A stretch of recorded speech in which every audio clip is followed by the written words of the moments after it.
শোনেন, আপনি তো কোনোদিন কোরআনুল কারীমের একটা আয়াত তাদাব্বুর করে ইসলাম গ্রহণ করেননি। আপনার বাপ মুসলমান ছিল, আপনিও মুসলমান, এই জন্য এই হাদিস আপনার অন্তরে প্রভাব বিস্তার করে না। এই হাদিস শোনার পরেও, এই হাদিসের অনুবাদ শোনার পরেও আপনি ইন্ডিয়াকে ভয় পান। এই হাদিস শোনার পরেও আপনি বর্তমান পরাশক্তি আমেরিকাকে ভয় পান। কেন? কেননা আপনি শিক্ষিত মুসলমান নন। আপনি যে ঈমান অর্জন করেছেন এটা শিক্ষিত মুসলমানের ঈমান নয়।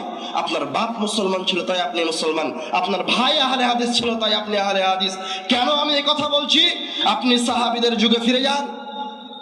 313 জন সাহাবী 1000 সৈন্যের বিরুদ্ধে যুদ্ধ করেছেন। শুধু তাই নয়, মাত্র 4-5 হাজার সৈন্য মুজাহিদ 2 লক্ষ সৈন্যের বিরুদ্ধে যুদ্ধ করেছেন। 2 লক্ষ সৈন্য যদি 4000 মুজাহিদের ওপর দিয়ে দৌড়ে চলে যায় তো 4000 মুজাহিদকে খুঁজে পাওয়া যাবে না, নিশ্চিহ্ন হয়ে যাবে। কিন্তু সাহাবায়ে কেরামগণ, মুজাহিদেরা কোনোদিন এই কথা ভাবেনি, এই কথা চিন্তা করেনি যে তার সামনে কোন পরাশক্তি দাঁড়িয়ে আছে। এই কথা কোনোদিন সাহাবায়ে কেরামগণ চিন্তা করেনি। তারা কি চিন্তা করেছে?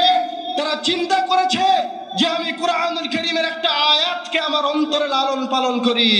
আমি এই কথা, তাদের অন্তরে এই বিশ্বাস ছিল যে কোরআনুল কারীমের একটা আয়াত, কোরআনুল কারীমের একটা আয়াত, কোরআনুল কারীমের একটা শব্দ, কোরআনুল কারীমের একটা অক্ষর সামনের যে লক্ষ লক্ষ সৈন্যের বাহিরে দাঁড়িয়ে আছে এদেরকে কয়েক সেকেন্ডের মাঝে ধূসরিত করে দিতে পারে, এই ঈমান সাহাবীদের কাছে ছিল। এই জন্য ওরা কোনোদিন কোনো সময়